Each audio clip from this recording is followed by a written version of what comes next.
Shalom teman-teman sekalian, senang sekali pagi ini kita boleh kembali beribadah kepada Tuhan. Saya percaya dimanapun kita berada, Tuhan hadir di tengah-tengah kita dan rohnya menyertai setiap kita. Mari kita datang membawa seluruh beban diri kita kepada Tuhan. Kita membawa segala pergumulan hidup dan diri kita ke hadapan Tuhan. Di dalam ibadah ini Tuhanlah yang mengundang kita dan Ia hadir bersama-sama dengan kita. Ibadah ini kita mulaikan di dalam nama Allah Tritunggal.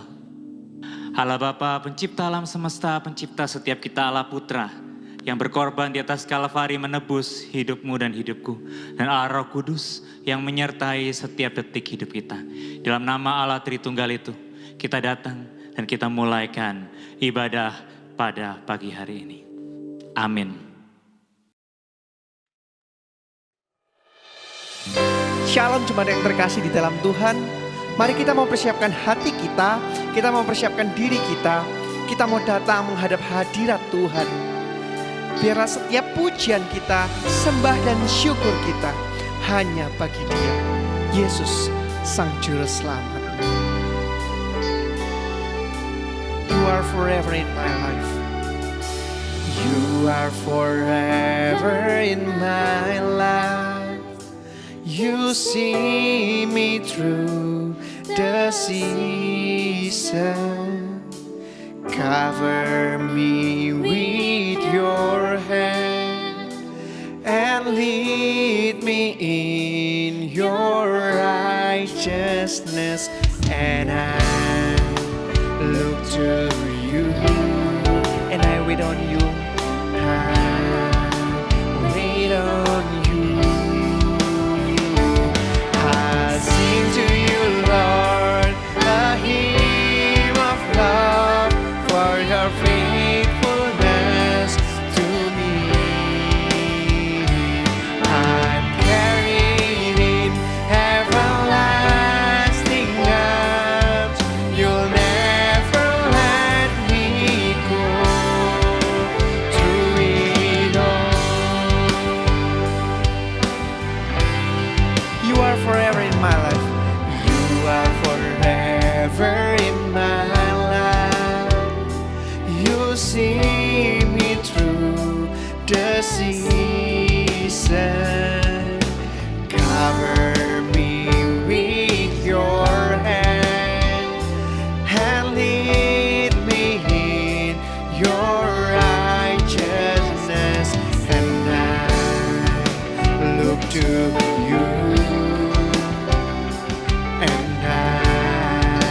Wait on you.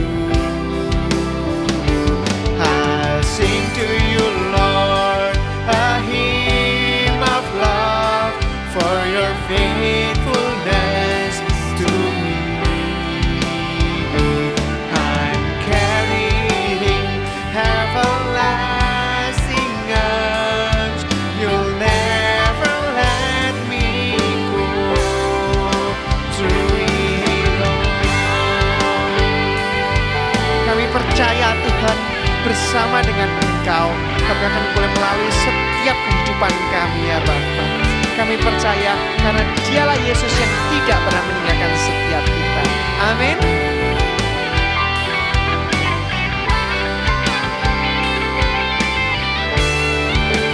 When the oceans rise and thunders roar, I will soar with you above the storm.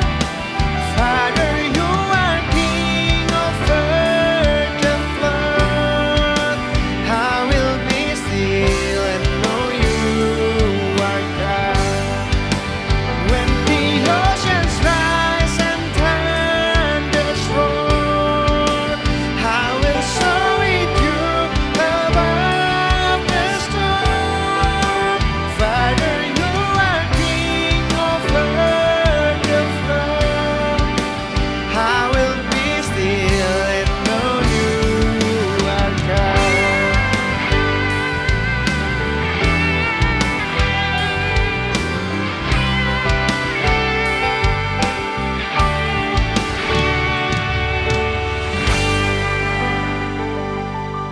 Ya Tuhan, sungguh ya Bapa, ketika kami boleh beribadah kembali pada hari ini, sebuah anugerah yang teramat indah bagi setiap kami. Di tengah-tengah situasi yang masih tidak menentu ini Tuhan, kami bersyukur atas segala penyertaan dan berkat yang Engkau berikan kepada setiap kami ya Bapa. Tuhan, ketika kami datang ke hadirat-Mu, Engkau yang mau sucikan hati dan pikiran kami ya Bapa. Biarlah Tuhan Kau yang mau layakkan setiap kami untuk kami boleh memasuki hadirat-Mu yang kudus, hadirat-Mu yang suci ini ya Tuhan. Hanya di dalam nama-Mu Tuhan kami berdoa dan kami bersyukur. Amin. Mari kita bersama-sama kita mau bersorak, kita mau menaikkan pujian kita hanya bagi Dia, Yesus, Sang pelukis cakrawala yang merangkai jagat raya.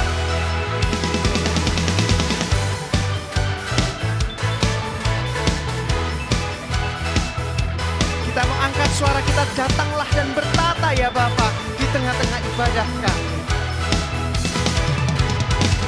Pelukis cakrawala merangkai jagat raya, pencipta alam semesta.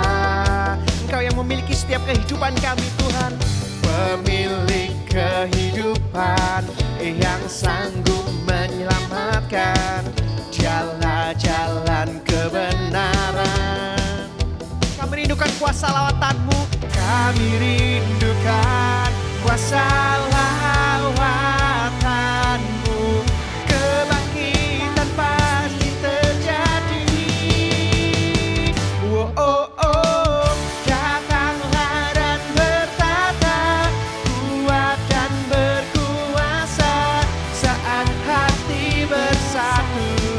Menaikkan pujian, belenggu dipatahkan, mujizat dinyatakan. Mari kita mau katakan bersama, Great is our God.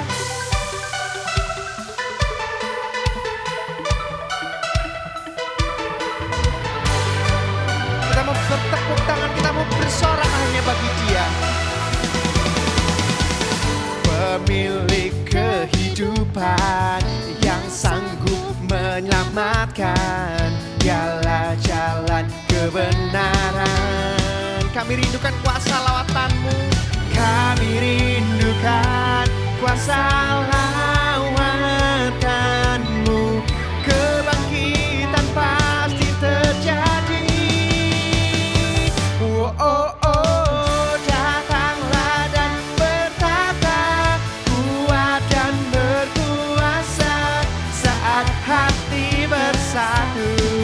Menaikkan pujian, belenggu dipatahkan, mujizat dinyatakan.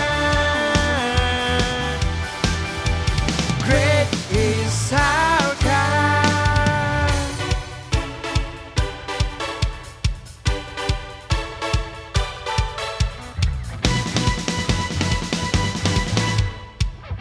Sungguh Dialah Tuhan Allah yang hebat, Dialah Tuhan Allah yang sangat dahsyat bagi setiap kita. Mari dengan sungguh-sungguh kita mau sekali lagi angkat pujian kita, kita mau angkat suara kita bersama.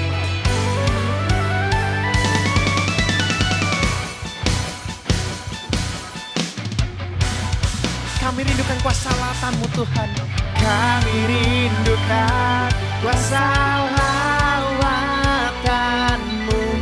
Kebangkitan pasti terjadi. Oh, oh, oh, datanglah dan bertata, kuat dan berkuasa saat hati bersatu. Menaikkan pujian, belenggu dipatahkan, mujizat dinyatakan. Great is our God. Sorak-sorai hanya bagi Dia, Tuhan Allah kita.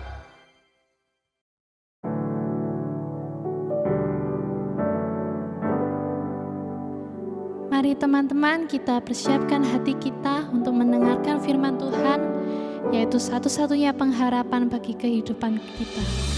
Mari kita pujikan Jesus at the center.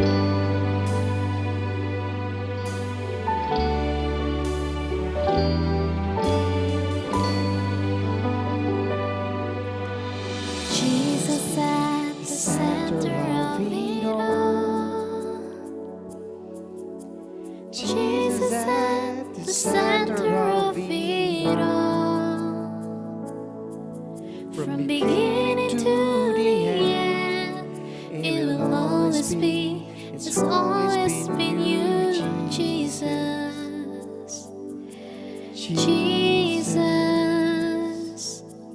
Jesus at the center of it all. Jesus at the center of it all. From beginning to the end, it will always be. It's always been you, Jesus. Jesus, nothing else matters. Nothing in this world will do.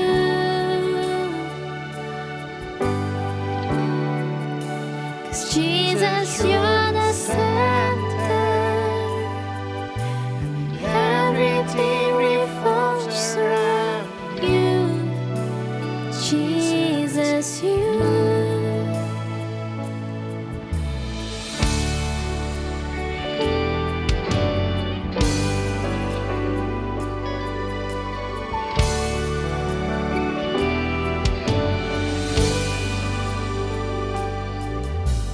Jesus be the center of my life. Jesus be the center of my life. From beginning to the end, it will always be.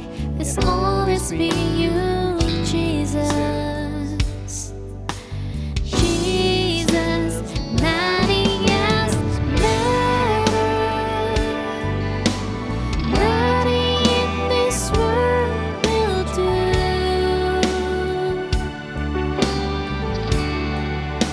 'Cause Jesus, you're the center. Everything revolves around you. Jesus, you. Nothing else matters.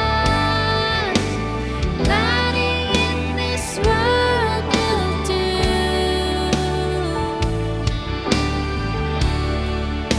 'Cause Jesus, you're the center. Everything revolves around you. Jesus, you. From my heart to the heaven, Jesus be the center. It's all about you. Yes, it's all about you.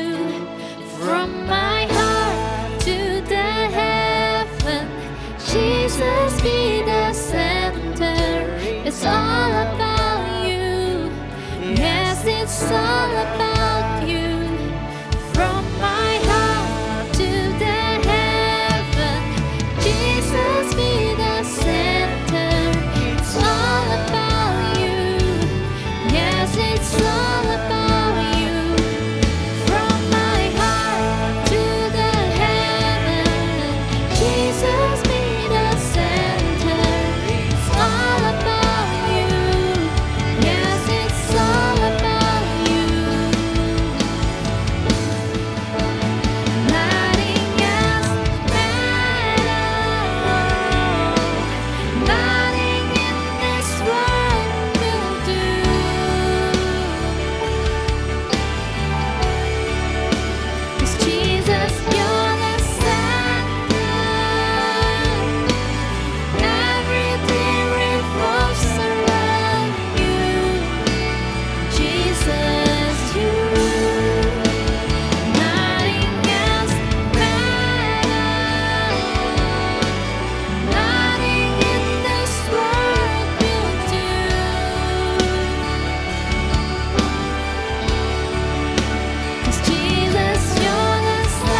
Halo teman-teman semuanya di GK Gloria Satelit Youth.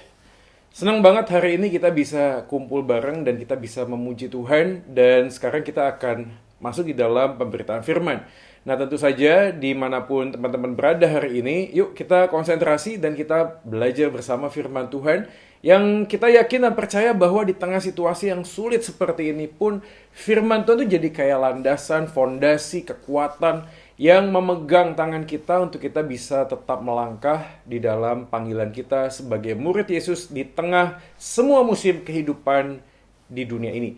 Oleh karena itu sebelum kita merenungkan firman Tuhan hari ini, yuk kita sama-sama berdoa lebih dahulu. Mari kita berdoa. Bapa di dalam surga, kami bersyukur buat kesempatan hari ini. Kami boleh memuji Tuhan, kami boleh bersekutu bersama walaupun masih virtual. Tapi kami yakin bahwa kuasa kasih Tuhan tidak akan terbatas oleh ruang dan waktu. Oleh karena itu Tuhan, saat ini kami akan merenungkan sebagian dari firman-Mu. Tuhan tolong supaya firman yang akan kami baca, kami renungkan, kami dengar, ini juga boleh menjadi kebenaran firman Tuhan yang bertumbuh dan berbuah bagi Engkau. Tuhanlah yang memakai hamba-Mu, yang sudah memimpin hamba-Mu, dan Tuhan perkenankan dia untuk menyampaikan firman Tuhan pada hari ini. Kami mengucap syukur atas segala kebaikan-Mu. Kami mengucap syukur untuk segala kasih kebaikan-Mu yang sudah Kau nyatakan di dalam kehidupan kami ketika Yesus mati di atas kayu salib, bangkit dan naik ke surga. Memberikan sebuah kepastian bahwa hidup kami punya tujuan di dalam Engkau. Tuhan nyatakanlah firman-Mu pada hari ini kepada setiap kami. Demi nama Yesus Tuhan kami, Tuhan dan Juru Selamat kami yang hidup, kami sudah berdoa dan memohon. Amin. Oke, kita langsung aja teman-teman, kita membaca satu bagian firman Tuhan yang hari ini diambil dari kitab Filipi pasalnya yang kedua. Nah, saya akan bacain ya buat teman-teman sekalian ya. Filipi pasal yang kedua. Demikianlah firman Tuhan, saya akan baca mulai ayat 1. Jadi, karena dalam Kristus ada nasihat, ada penghiburan kasih, ada persekutuan roh, ada kasih mesra dan belas kasihan, karena itu sempurnakanlah sukacitaku dengan ini. Hendaklah kamu sehati sepikir dalam satu kasih, satu jiwa, satu tujuan, dengan tidak mencari kepentingan sendiri atau puji-pujian yang sia-sia. Sebaliknya hendaklah dengan rendah hati yang seorang menganggap yang lain lebih utama daripada dirinya sendiri. Nah demikianlah firman Tuhan, kita berbahagia kalau kita menjadi pelaku firman di dalam kehidupan kita hari lepas hari. Teman-teman sekalian, kali ini temanya adalah the power of endorsement. Nah, tentu saja kata endorsement cukup dekat dengan kita karena waktu kita masuk dalam sebuah media sosial, beberapa orang yang punya follower cukup banyak, para influencer, juga memberikan sebuah fasilitas ini, yaitu bagaimana ada orang yang punya bisnis, lalu kemudian makanannya, produknya, atau apapun juga, itu bisa di-endorse oleh orang-orang yang mempunyai kekuatan secara sosial, khususnya di media sosial, guys. Oleh karena itu, kita waktu bicara tentang endorse, kita bicara tentang sebuah produk yang kemudian diberikan sebuah review. Dan review yang positif kemudian akan membawa orang lain itu mau mencoba atau mau mencicipi atau paling enggak mau membeli apa yang di-review oleh seseorang. Jadi kalau kita bicara tentang endorsement, sebenarnya tidak equal bicara tentang sebuah puji-pujian yang ada yang kita baca di dalam pasal 2 ayat yang ketiga tadi guys, di dalam kitab Filipi. Tapi kalau kita mau melihat secara utuh dan menyeluruh, sebenarnya apa sih yang kita mau simak hari ini, yang kita mau pelajari hari-hari ini? Nah, kita saat ini ada di dalam sebuah dunia yang sangat cepat sekali guys. Pada waktu kita bicara tentang siapa diri, identitas diri, tujuan hidup, meaning of life, dan semuanya itu berkaitan erat dengan bagaimana kita ada dalam sebuah komunitas. Gimana kita berinteraksi dengan banyak orang, memberikan sebuah sebuah feedback, sebuah TikTok yang membuat kita kemudian mempelajari bahwa diri kita hari ini adalah sebuah akumulasi perjalanan hidup masa lalu ditambah dengan semua environment, lingkungan-lingkungan yang memberikan pengaruh, influence kepada diri kita. Jadi, gue sih yakin banget bahwa istilah influence, istilah pengaruh, istilah tentang memberikan sebuah dampak kontribusi dari orang lain atau lingkungan kepada kita, itu mempunyai sebuah dampak yang cukup besar dalam kehidupan kita. Nah tentu saja waktu kita bicara tentang the power of endorsement, tentu saja kita bicara tentang hal yang hakiki yang sebenarnya kita juga harus pahami guys. Khususnya di dalam dunia kita berinteraksi, pada waktu kita interaksi itu dalam bentuk virtual. Kenapa? Karena waktu kita ngomong tentang memuji orang, Itu sangat sempit sekali, kadang-kadang kehilangan kedalaman. Kita hanya bicara tentang superficial, apa yang ada di permukaan. Apa itu diwakili dengan likes, ya, thumbs up gitu ya, atau mungkin dengan mensubscribe, atau mungkin dengan memfollow seseorang, dan seterusnya. Dan waktu kita nggak suka, kita tinggal kasih komen yang negatif, atau kita unfollow saja. Jadi bentuk puji-pujian yang sesungguhnya itu tidak lagi menjadi sebuah gambaran yang punya kedalaman. Kenapa? Karena kita sadar kita memang terbatas hari ini.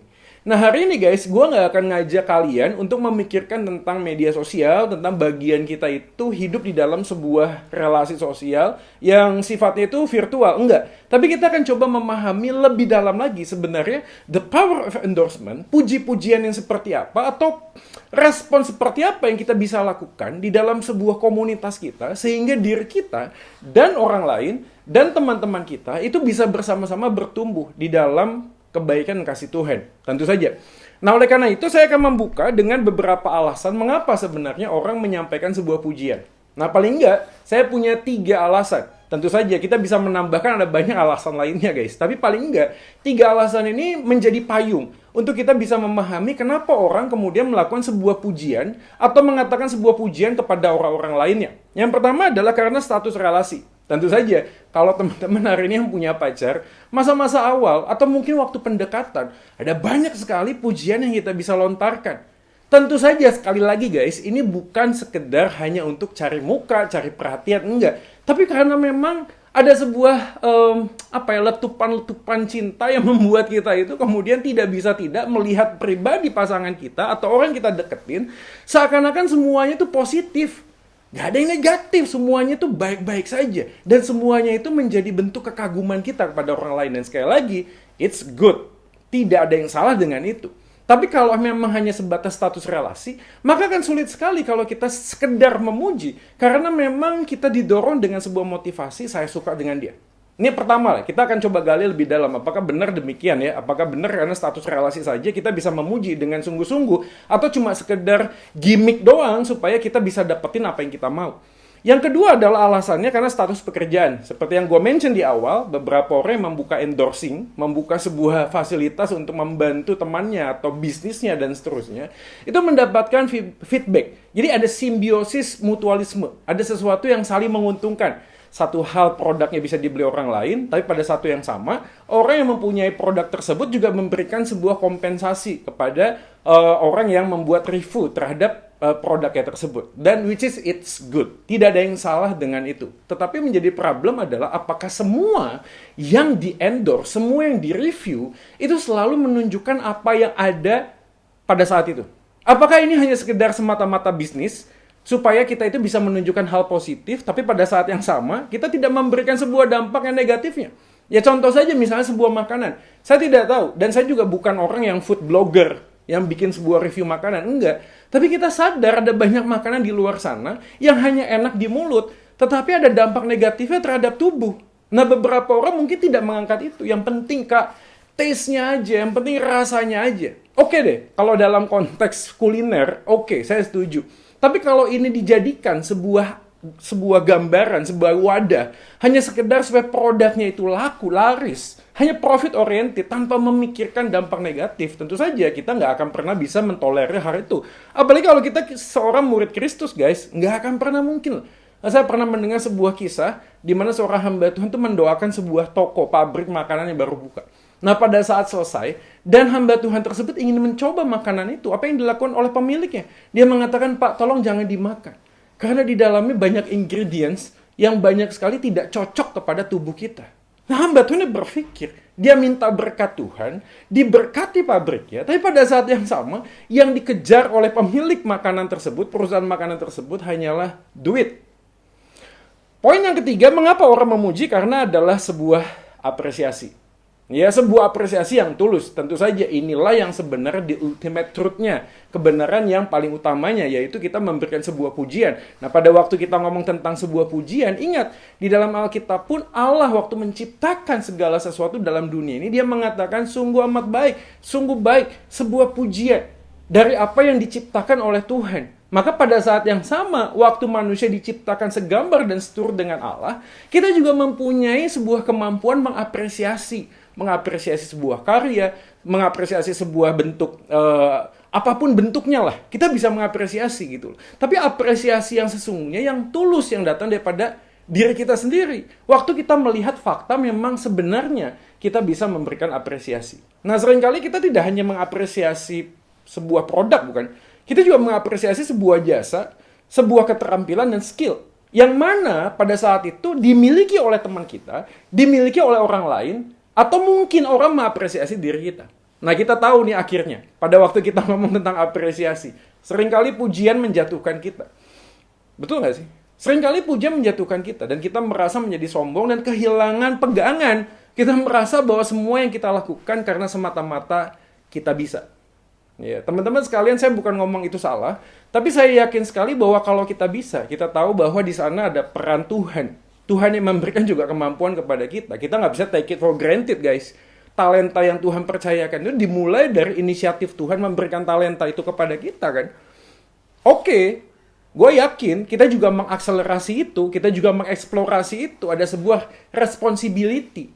Tapi pada saat yang sama, kita juga harus menyadari bahwa semua yang kita dapatkan, di dalam Roma pasal 11 mengatakan dari dia, melalui dia dan untuk dia. Maka hanya bagi dialah kemuliaan. Tapi pada bagian yang lain ada banyak orang yang sulit sekali untuk mengapresiasi orang lain. Seakan-akan dirinya lah yang paling baik, yang paling bisa, yang paling mampu. Walaupun dia tidak mengungkapkan hal itu, maka orang yang sangat pelit apresiasi seringkali adalah menjadi gambaran dirinya yang paling menonjol di atas orang-orang sekitarnya. Nah, teman-teman, kalau kita mau melihat bagian ini, maka saya akan membuka dengan kalimat seperti ini. Apa yang kita nyatakan tak selalu kenyataan.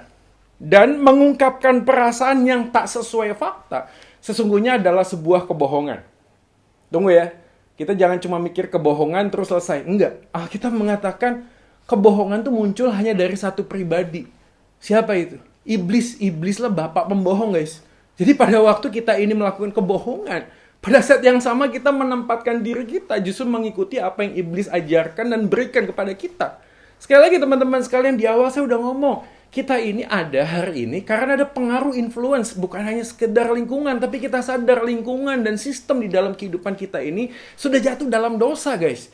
Jadi waktu sudah jatuh dalam dosa, sangat berpotensi iblis masuk dan memberikan kepada kita sebuah nilai-nilai kebohongan dalam dunia yang mengatakan bahwa kita ini bisa karena kita memang bisa. Kita katakan sukses pada diri kita, maka kita akan sukses. Pada saat yang sama, kita kemudian mengambil Allah yang dari tempatnya kepada tempat yang di luar diri kita sendiri. Sehingga kita merasa kita mampu melakukan segala sesuatu. Perhatikan kalimat ini, apa yang kita nyatakan tak selalu kenyataan.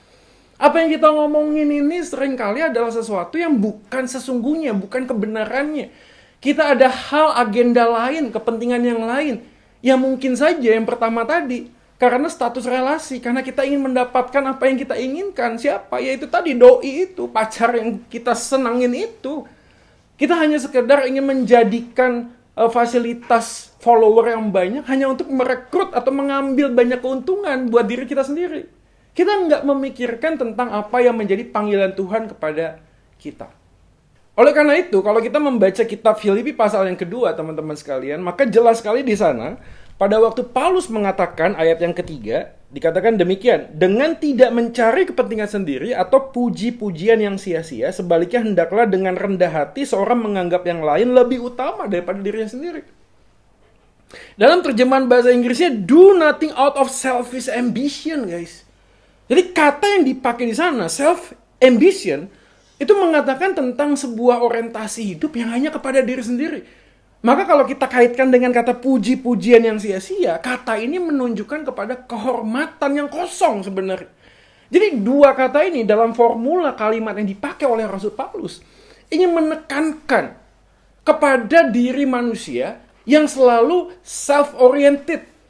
Makanya waktu kita baca keseluruhan kitab Filipi, ada indikasi yang sangat kuat. Di mana jemaat Filipi mulai mencari sosok-sosok tertentu, mulai mencari ajaran-ajaran tertentu yang hanya ingin menyenangkan dirinya sendiri. Makanya dalam pasal 1 ada orang yang memberitakan Injil. Untuk apa? Untuk kepentingannya diri sendiri. Memberitakan Injil. Walaupun Paulus mengatakan, that's fine, that's okay, yang penting Kristus tetap diberitakan. Tetapi waktu kita melihat di jemaat Filipi, semua bibit penyakit tentang self-oriented itu sudah hadir di sana, guys. Dan waktu kita bicara tentang puji-pujian, mengapresiasi orang lain, mengapresiasi produk tertentu, kita perlu bertanya kepada diri kita, apakah ini sungguh-sungguh tulus atau memang ada agenda yang lain ya yang mendompleng di dalam bagian yang kita lakukan kepada orang lain supaya kita mendapatkan sesuatu keuntungan, benefit tertentu. Dan inilah yang sebenarnya menjadi poin pada waktu kita memikirkan tentang bagian ini. Coba kita lihat, perhatian baik-baik. Filipi pasal yang kedua. Sebenarnya kalau kita membacanya dengan seksama, kita dengan mudah bisa mendapatkan apa yang menjadi pesan Paulus. Ayat 1. Jadi, karena dalam Kristus. Ini kalimat utama yang kemudian menjelaskan banyak hal. Kata kerja yang bersifat imperatif di dalam ayat yang kedua. Karena itu sempurnakanlah sukacitaku. Jadi karena itu di dalam ayat 1. Jadi karena dalam Kristus, ayat 2. Karena itu sempurnakanlah, kalimat imperatif ini memberikan sebuah dasar untuk memberikan sebuah alasan. Sempurnakanlah sukacitaku. Bukan berarti Paulus ini tidak mendapatkan sukacita pada waktu dia mengatakan kepada jemaatnya supaya saling menghargai. Maka waktu jemaat saling menghargai, baru Paulus mendapatkan sukacita. Bukan begitu maksudnya. Kata sempurnakanlah sukacitaku artinya dia sudah mempunyai sukacita, dan kalau engkau saling mengasihi, engkau saling mengutamakan satu dengan yang lain, maka sukacita Paulus semakin sempurna. Dan poin pentingnya ada di dalam ayat 1. Di dalam Kristus. En Kristo. Nah, kata ini menjadi petunjuk utama bahwa Paulus bisa mendapatkan sukacita yang sesungguhnya yang sempurna ketika dia melihat jemaat itu hidup di dalam Kristus. Maka perhatikan guys, orang yang hidup di dalam Kristus nggak mungkin self-centered. Orang yang hidup di dalam Kristus hanya akan melihat sebagaimana Kristus melihat.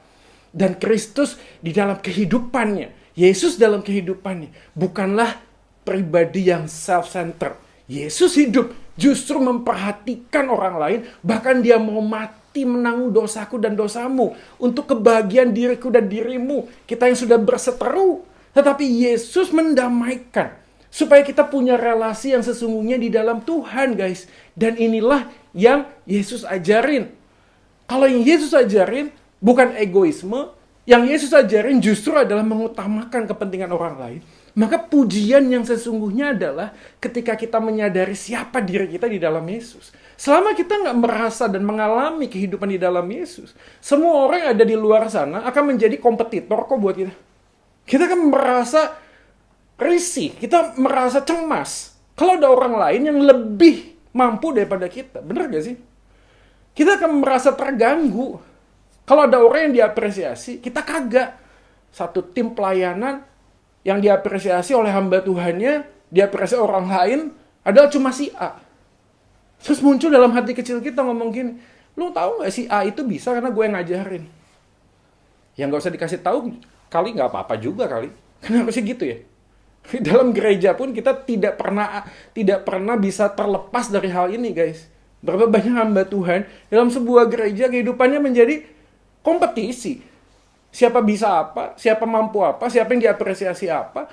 Bahkan saya pernah mendengar seorang hamba Tuhan yang mencoba untuk menempatkan achievement, prestasi hamba Tuhan tersebut dengan apa? Dengan perhatian jemaat kepada hamba Tuhan tersebut. Dan inilah kehidupan manusia, kita sangat rentan sekali dengan pujian.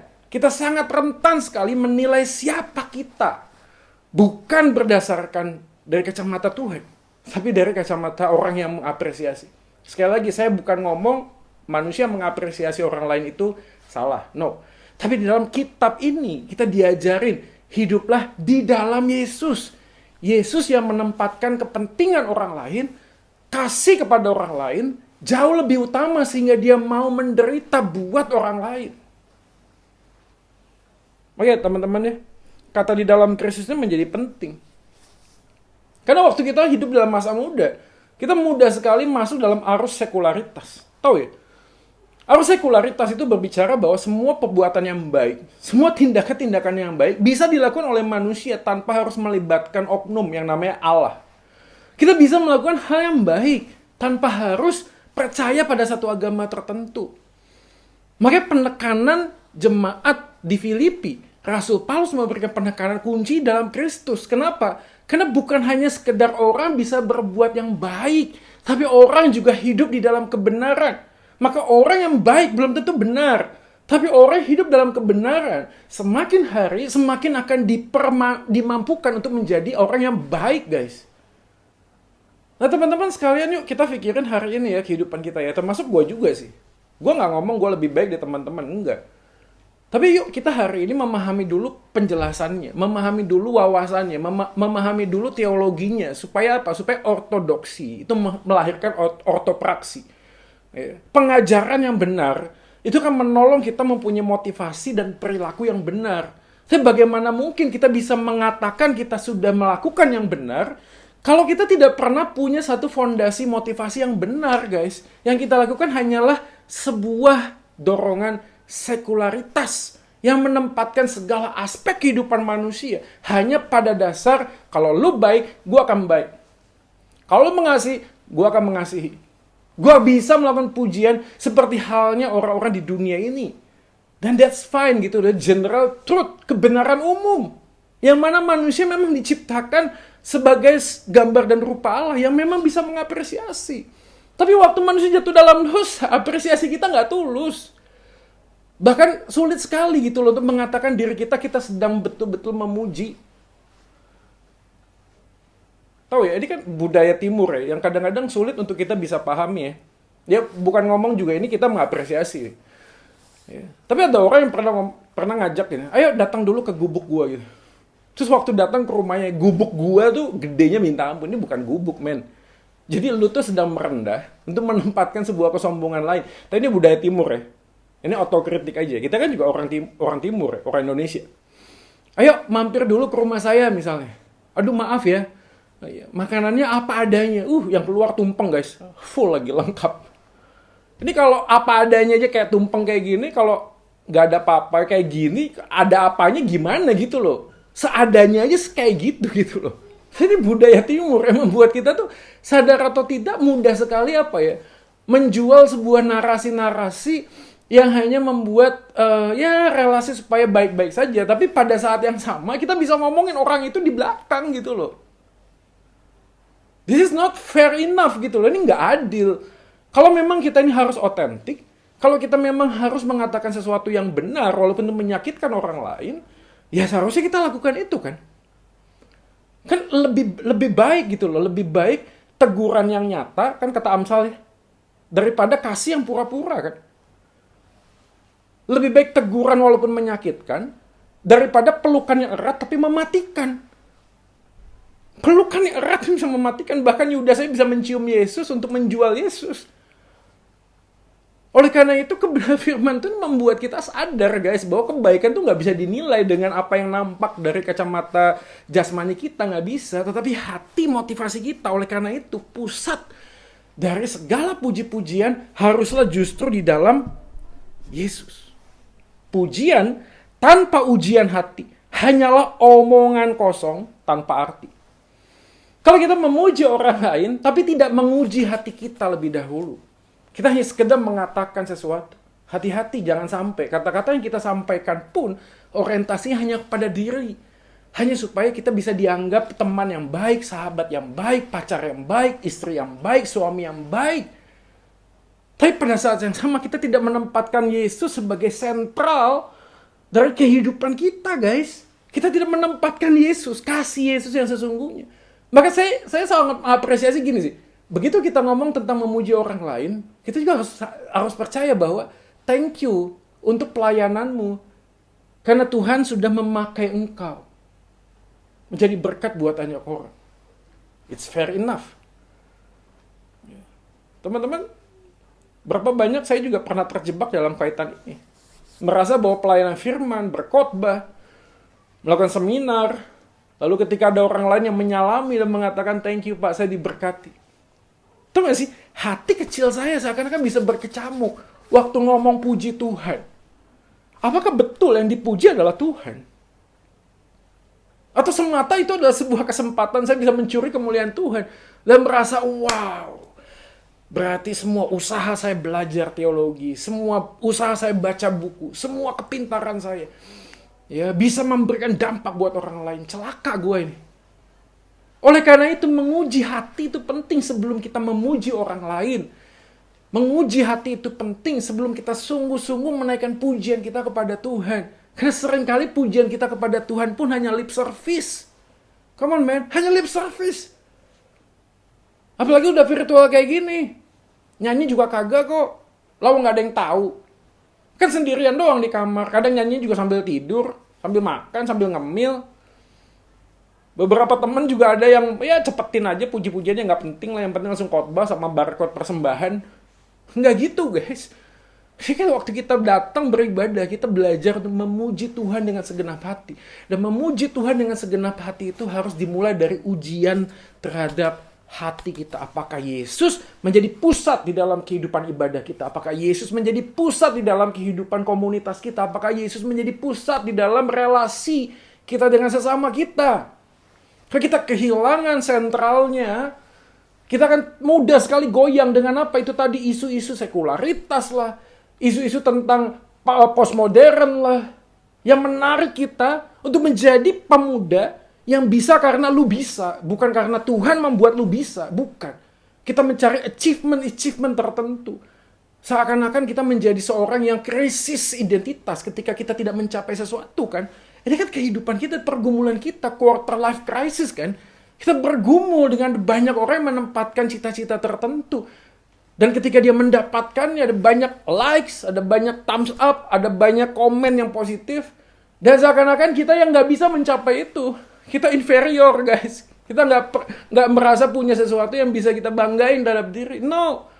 Kebanggaan hidup kita diawali dengan satu pemahaman dan keyakinan yang sama, bahwa hidupku berharga karena Yesus mati buatku di atas kayu salib. Nilai hidupku ditentukan dari darah Yesus, bukan dari apa kata orang pencapaian di dalam dunia ini.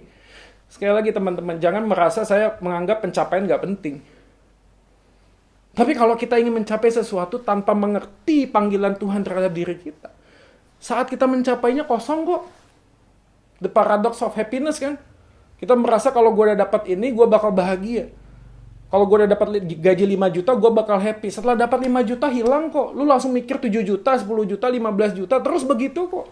Gak akan pernah ada rasa cukupnya kok. When enough is enough, when? Gak akan pernah mungkin gitu loh. Jadi waktu kita belajar tentang pujian hari ini, coba kita mengoreksi diri ya, maksudnya. Coba kita memahami sebenarnya apa sih yang kita kejar dalam dunia ini. Sekali lagi, mengapresiasi itu penting. Karena Tuhan sendiri mengapresiasi sebuah karya. Dan kita yang diciptakan segambar dan serupa oleh Tuhan, kita juga diberikan privilege untuk bisa mengapresiasi karya orang lain. Atau mungkin seseorang yang lainnya. Tapi kalau kita nggak menguji hati kita, pujian yang kita lontarkan itu hanyalah sebuah bentuk ucapan yang kosong tanpa arti. Atau mungkin hanya berarti bagi diri kita sendiri. Nah teman-teman, ini bagus ya menurut saya. Waktu Paulus menyampaikan bagian ini ya, ini sangat kuat sekali tentang kesatuan gereja. Makanya poin yang kedua adalah tidak hanya Christ tapi juga community. Seperti yang saya mention di depan, kemungkinan besar jemaat Filipi itu mempunyai potensi untuk pecah. Maka Paulus memberikan sebuah pesan yang sangat kuat dari awal suratnya. Hendaklah kita berfokus kepada Yesus. Maka hidupmu berpadanan kepada Injil tersebut. Itu yang Paulus katakan. Dan seterusnya sampai pasal yang kedua. Ayat yang pertama, karena dalam Kristus dan seterusnya, sempurnakanlah dengan tidak mencari kepentingan. Ayat yang ketiga, dan janganlah tiap-tiap orang hanya memperhatikan kepentingan sendiri. Ini bicara tentang apa sih? Ini kesatuan gereja guys. Kesatuan itu bukan seragam, satu suara. Kesatuan itu dalam keperbedaan mempunyai satu visi yang sama, tujuan yang sama. Di dalam semua perbedaan cara berpikir, latar belakang pendidikan, status ekonomi, dan seterusnya, keperbedaan itu tidak saling menjatuhkan. Ini yang Paulus ingin katakan. Keperbedaan ini justru harus saling melengkapi. Yang kuat nolong yang lemah. Kan gitu. Kenapa? Karena semata semuanya ingin membahagiakan Yesus.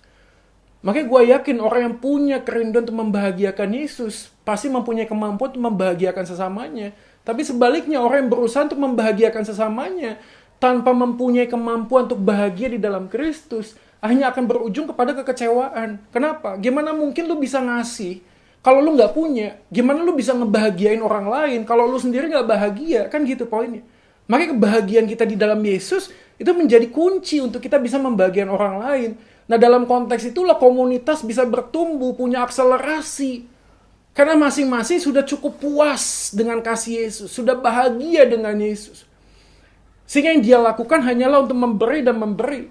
Dan apa yang diajarkan Alkitab ini berlaku dalam semua lini kehidupan relasi. Nah, kalau ada orang yang pacaran putus, pernikahan terus banyak konflik, nggak pernah ada solusinya. Jangan-jangan karena semuanya hanya orientasi pada diri.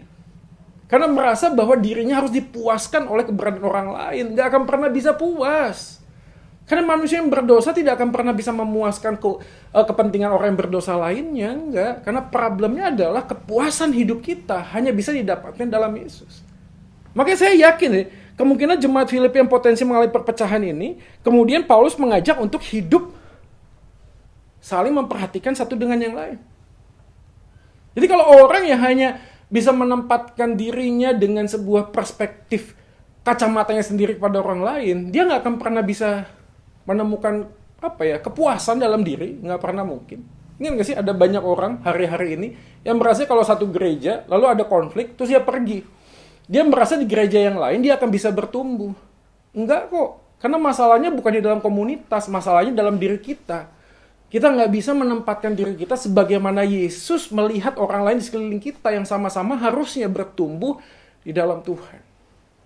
Nah guys, ini poin yang kedua. Waktu kita bicara tentang the power of endorsement, kita bicara tentang puji-pujian kepada orang lain, mengapresiasi karya orang lain, mengapresiasi orang lain. Kita ini sedang bicara tentang komunitas. Kenapa? Karena perkataan yang kita sampaikan itu bukan hanya sekedar transfer informasi dan kalimat kosong.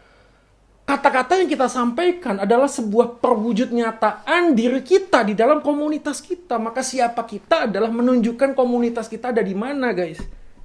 Perkataan kita bukanlah sekedar interaksi relasi, tapi identitas diri di komunitas diri kita gitu.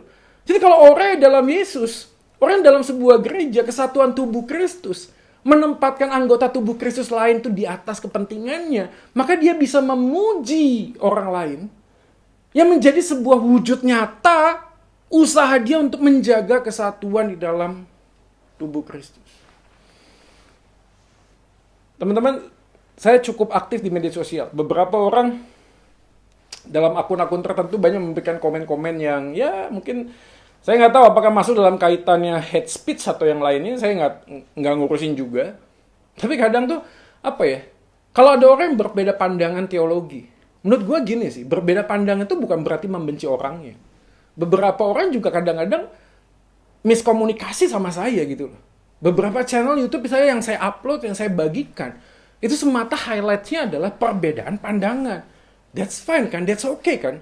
Bahkan pada waktu kita belajar dari quote-in-quote ya, misalnya ada ajaran yang sesat pun, ajaran sesat itu jangan di-ban gitu loh. Kenapa? Karena dari situlah kita bisa belajar dan menemukan apa yang sebenarnya menjadi refleksi kehidupan kita hari ini. Kita nggak akan pernah mungkin ngerti uang itu asli, atau nggak pernah lihat, atau nggak pernah tahu uang palsu. Kita bisa lebih bertumbuh dalam kebenaran waktu kita tahu ketidakbenaran dalam diri kita. Dan setiap kata-kata dan kalimat kosong yang kita sampaikan kepada orang lain, itu sebenarnya membuktikan bahwa di dalam komunitas kita sendiri, kita tuh nggak otentik, guys. Kita waktu ngomong menjaga kesatuan, isi dari menjaga kesatuan kita itu kadang-kadang hanya untuk melembah lembutkan gitu loh. Kita nggak mau negur orang yang salah, kita nggak mau negur orang yang berdosa. Terus kita berpikir kalau ditegur dia pergi gitu. Nggak gitu loh. Pengampunan dosa itu tidak melegitimasi perbuatan buruk kita. Sekali lagi, pengampunan dosa itu tidak melegitimasi kelakuan buruk kita. Tuhan menerima kita apa adanya, tapi Tuhan tidak mau kita terus seadanya gitu. Tuhan itu mau kita tuh bertumbuh. Teman-teman yang dikasih oleh Tuhan, hari ini kita bicara tentang komunitas. Setiap perkataan, setiap kalimat yang kita lontarkan, interaksi kita di dalam media sosial, menunjukkan di manakah engkau sebenarnya dibentuk. Komunitas yang seperti apa yang sebenarnya engkau bisa dapatkan. Bagaimana orang lain di dalam otentisitasnya, membuka hidupnya. Dan kita yang belajar melihat orang lain yang membuka hidupnya, semakin melengkapi, bukan saling menghakimi. Orang hidup dalam komunitas yang sesungguhnya memberikan pujian yang tulus. Karena semata supaya orang itu bisa bertumbuh di dalam Tuhan. Dan waktu dia bertumbuh di dalam Tuhan, kita pun ikut bertumbuh bersama. Kita tidak saling menginjak orang yang lain, tapi kita saling melengkapi. Kita membuat orang lain semakin maju. Dan kita tidak jealous, kita tidak iri, kita senang, kita mengapresiasi kemajuan orang lain. Karena pada saat yang sama, pada waktu kita memberi pujian, dan saat itulah kita tahu bahwa Tuhan mengapresiasi apa yang kita lakukan. Teman-teman yang dikasih oleh Tuhan, yuk. Di tengah situasi yang sulit ini, PPKM udah ditambah lagi ya. Tahu, waktu rekaman disampaikan mungkin udah selesai gitu loh. Tapi kehidupan yang sulit saat ini, kita membutuhkan rekan komunitas. Untuk saling melengkapi, saling membantu, saling menolong, bukan menjatuhkan. Kalau ada orang yang sungguh-sungguh bisa hidup dalam Tuhan, dia memberikan sebuah wujud nyata yang sesungguhnya. Yuk kita apresiasi. Kita katakan terima kasih karena Tuhan sudah memakai engkau menjadi berkat buat banyak orang. Buat kita hari ini, yang sulit sekali untuk mengapresiasi, yuk kita tanya diri kita. Jangan-jangan di dalam komunitas kita terlalu banyak jaim. Jaga image, kita pakai topeng-topeng yang baik supaya orang lain bisa melihat sesuatu yang baik dalam diri kita. No. Tahu nggak ya? Kadang pada waktu kita merengkuh kerapuhan, di sanalah sebenarnya kuasa Tuhan semakin nyata, kekuatan Tuhan semakin nyata. Tapi sebaliknya orang yang merasa dirinya itu selalu kuat, tidak akan pernah mengalami kekuatan Tuhan dalam hidupnya. Nah, komunitas membentuk kita supaya menjadi orang yang otentik, orang yang apa adanya di dalam Tuhan. Sehingga waktu kita berbagi dengan orang lain, mengatakan yang salah. Waktu dia berhasil, kita mengapresiasi. Ketulusan yang kita lakukan, otentisitas yang kita lakukan di dalam sebuah komunitas. Itu membentuk hidup kita hari ini. Karena sesungguhnya di hadapan Tuhan sekalipun, kita seharusnya otentik. Kita harus membuka hidup kita, diri kita di hadapan Tuhan. Tuhan, saya ini rapuh, saya tidak mampu. Kalau Tuhan melakukan sesuatu dalam dan melalui hidup saya yakin itu bukan sekedar saya, tapi karena Tuhan yang beranugerah kepada saya. Saya nggak bisa mencuri kemuliaan Tuhan, karena semua yang saya miliki datang daripada Tuhan. Roma 11:36 dari Tuhan, melalui Tuhan, hanya untuk Tuhan. Bagi Tuhanlah kemuliaan sampai selama-lamanya. Oke guys, ayo kita bergandeng tangan ya hari ini ya. Saya juga mengajak teman-teman untuk tetap memberikan kontribusi ya. Saya yakin teman-teman di Gloria Satelit juga sudah melakukannya, apalagi pemuda. Ya. Ayo kita menggarami media sosial kita dengan hal yang positif, saling membantu. Kalau memang ada yang harus diapresiasi karena Tuhan memakai dia, yuk kita apresiasi. Bukan hanya sekedar orangnya, tapi kita bersyukur kepada Tuhan yang sudah memakai dia untuk menjadi berkat buat orang lain. Tapi kita yang hari ini sulit sekali untuk mengapresiasi. Yuk kita tanya diri kita. Jangan-jangan kita sendiri menganggap diri kita itu terlalu tinggi guys. Sehingga kita merasa terlalu naif untuk bisa ngomong orang lain yang lebih bagus, lebih berhasil. Karena kita pada saat yang sama sedang menempatkan diri kita di atas dan orang lain hanya di bawah. Dan hanya kita sajalah yang berhak menerima apresiasi. No guys. Kita semuanya di hadapan Tuhan sama. Kalau kita bisa itu bukan karena kita yang bisa, tapi karena Tuhan yang membuat kita bisa. Ya, firman Tuhan pada hari ini menolong kita untuk tetap bertumbuh di tengah situasi ini. Tetap jaga protokol kesehatan guys. Tetap sehat semuanya. Dan kita berdoa supaya badai cepat berlalu dan kita bisa kembali dalam gereja Tuhan dan bersama-sama bertumbuh dan melayani Tuhan. Dan di masa yang sulit ini, kiranya kerajinan kita pun tidak kendor guys. Biarlah roh kita tetap menyala-nyala dan tetaplah layani Tuhan. Soli Deo Gloria, segala kemuliaan hanya bagi Tuhan. Mari kita berdoa. Bapa di dalam surga, terima kasih buat firman Tuhan ini. Ajarlah kami sebagai komunitas pemuda, belajar untuk otentik, belajar untuk menjadi siapa kami di hadapan Tuhan. Dan kami merengkuh kerapuhan sehingga kami menemukan kekuatan yang daripada Engkau. Nah, di dalam komunitas yang baik kami bisa bersama-sama melihat dan fokus kepada Kristus Tuhan kami. Dan kami percaya bahwa pengorbananmu di atas kayu salib sudah lebih dari cukup untuk membuat diri kami yakin bahwa kami sebagaimana kami ada itu karena kami berharga di mata-Mu. Terima kasih Tuhan, berkati para hamba Tuhan, majelis di GKA Satelit, Gloria Satelit, supaya kami semuanya boleh bertumbuh bersama dan kami boleh saling mengasihi satu dengan yang lain. Ini doa kami ya Tuhan, kami berdoa menyerahkan semua saudara-saudara kami yang mungkin tertimpa masalah karena COVID-19 ini, dalam pekerjaan, dalam sakit penyakit. Kami tetap mohonkan kepadamu, kasih-Mu melawat mereka. Berikan kepada mereka kesembuhan bagi yang sakit dan kelegaan bagi yang letih lesu dan berbeban berat. Dan lebih daripada itu iman percaya kami pun semakin hari semakin bertumbuh dan kami tidak hanya melihat diri kami, Walaupun kami juga punya masalah, tapi kami belajar untuk berkontribusi dalam kehidupan orang lain yang mungkin lebih sulit kehidupannya daripada kami. Ini doa kami Tuhan, kami mengucap syukur dan berdoa. Hanya di dalam nama Yesus Tuhan kami, Tuhan dan Juru Selamat kami yang hidup. Amin.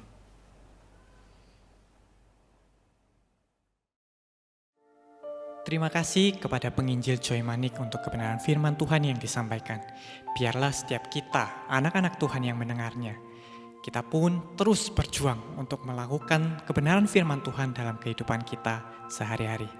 Mari teman-teman, saat ini saya mau mengajak setiap kita untuk berdoa bersama, kita menaikkan doa syafaat kita di hadapan Tuhan. Mari kita berdoa. Bapa di dalam surga, kami sungguh mengucap syukur untuk kesempatan kami boleh sekali lagi beribadah. Meskipun secara online kami percaya hadirat Tuhan nyata dalam kehidupan kami. Kami juga mengucap syukur untuk setiap pertolongan, untuk setiap kekuatan penghiburan dari Tuhan ketika kami harus menghadapi masa-masa sulit seperti saat ini. Kami bersyukur kalau ada teman-teman kami yang terpapar tetapi saat ini sudah dalam kondisi yang lebih baik. Bahkan beberapa dari mereka pun sudah sembuh. Kami terus berdoa menyerahkan setiap dari teman-teman kami yang saat ini masih bergumul dengan sakit penyakitnya. Kiranya Engkau Allah yang sama, Allah yang akan menolong setiap mereka, menyembuhkan, memulihkan setiap dari mereka. Sehingga nantinya mereka boleh beraktivitas dengan tubuh yang baik, beraktivitas secara normal. Bapa di dalam surga, kami juga terus menyerahkan untuk masa studi kami, untuk pekerjaan kami ke dalam tangan Tuhan. Meskipun kami tahu dalam kondisi ini kami berjuang mati-matian, kami harus belajar lebih keras, kami harus mengerahkan fokus kami lebih banyak lagi. Tetapi kami percaya Tuhan, kasih karunia dari Tuhan, itulah yang memampukan kami untuk boleh melewati masa studi kami dengan baik. Kami juga menyerahkan untuk pekerjaan teman-teman kami yang saat ini mungkin terdampak oleh adanya pandemi ini. Kiranya Tuhan yang tolong berikan jalan keluar. Ketika mereka berusaha mencari jalan keluar, kiranya Tuhan sendiri juga yang berikan hikmat, Tuhan sendiri yang berikan kreativitas, sehingga mereka pun boleh menjalankan pekerjaannya dengan baik dan boleh menerima penghasilan dalam masa-masa sulit seperti ini. Kami mau serahkan kehidupan kami hari lepas hari ke dalam tangan Tuhan. Kiranya Tuhan yang terus memberkati kehidupan kami. Terpujilah nama-Mu ya Tuhan. Di dalam satu nama, Yesus Kristus, kami sudah berdoa. Amin.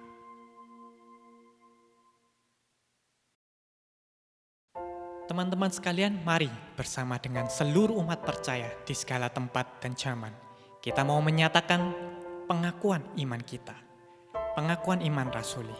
Aku percaya kepada Allah, Bapa yang Maha Kuasa, Khalik langit dan bumi, dan kepada Yesus Kristus, Anaknya yang tunggal Tuhan kita, yang dikandung dari Roh Kudus, lahir dari anak darah Maria, yang menderita sengsara di bawah pemerintahan Pontius Pilatus, disalibkan, mati dan dikuburkan, turun ke dalam kerajaan maut, pada hari yang ketiga bangkit pula dari antara orang mati, naik ke surga, duduk di sebelah kanan Allah, Bapa yang Maha Kuasa, dan dari sana Ia akan datang untuk menghakimi orang yang hidup dan yang mati. Aku percaya kepada Roh Kudus, gereja yang kudus dan am, persekutuan orang kudus, pengampunan dosa, kebangkitan tubuh, dan hidup yang kekal. Amin.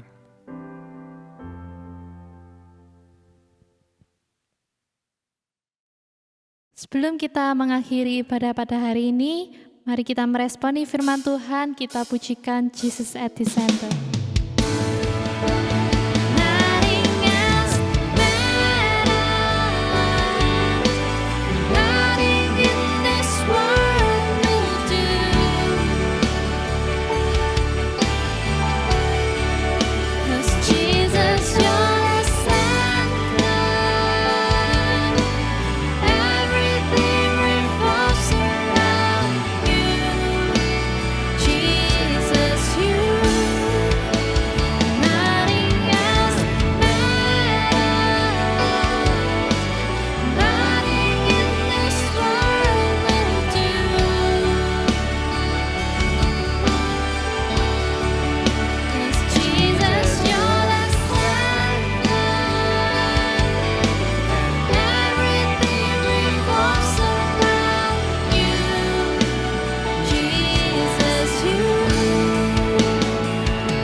Kita bersyukur untuk ibadah yang telah kita lakukan bersama-sama. Kita percaya Tuhan boleh ada dan memberkati setiap kita. Mari kita saat ini bangkit berdiri, kita membawa seluruh diri kita. Ketika kita berdiri di hadapan Tuhan, kita bukan hanya melakukan sebuah aksi fisik, tetapi kita menyerahkan seluruh diri kita kepada Tuhan. Dan di akhir ibadah ini, mari kita mengakhiri dan mempersembahkan hidup kita kepada Tuhan. Kita menerima berkat daripada Tuhan. Ya Tuhan, inilah hidup kami Tuhan, anak-anak muda yang telah Engkau tebus. Biar kami bersinar bagi Tuhan, kami hidup bagi Tuhan. Kami juga mengalami berbagai macam pergumulan sama seperti orang-orang yang lain Tuhan. Tapi kami dimampukan berkemenangan oleh karena Allah Roh Kudus yang senantiasa memegang hidup kami, yang memegang tangan kami, yang berjalan bersama dengan kami. Dan anugerah-Mu Tuhan Kau curahkan dengan limpah di dalam hidup setiap kami setiap hari. Di dalam anugerah-Mu itulah kami saat ini berdiri dan kami mohonkan berkat daripada-Mu Tuhan. Biarlah berkat-Mu Tuhan mampukan kami hidup bagi Engkau, hidup bagi kemuliaan-Mu. Kami membawa hati kami, mengarahkan hati kami dan menerima berkat-Mu. Kiranya Tuhan memberkati Engkau dan melindungi Engkau. Tuhan menyinari Engkau dengan wajah-Nya dan memberi Engkau kasih karunia. Tuhan menghadapkan wajah-Nya kepadamu dan memberi Engkau damai sejahtera yang melampaui segala akal mulai saat ini sampai selama-lamanya. Amin. Demikianlah ibadah kita hari ini. Tuhan Yesus memberkati kita sekalian. Hiduplah bagi kemuliaan Tuhan. Ku angkat tanganku Yesus, memuji perbuatan-Mu. Sungguh tiada terukur kasih setia-Mu. Dalam naungan sayap-Mu ku mau terus menyembah-Mu. Kasih-Mu terukir di lubuk hatiku. Ku angkat tanganku Yesus, memuji perbuatan-Mu. Sungguh tiada terukur kasih setia-Mu. Dalam naungan sayap-Mu ku mau terus menyembah-Mu. Kasih-Mu terukir di lubuk hatiku.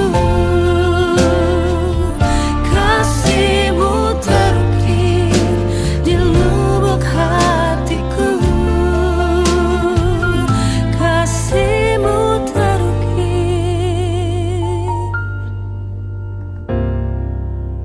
di lubuk hatiku.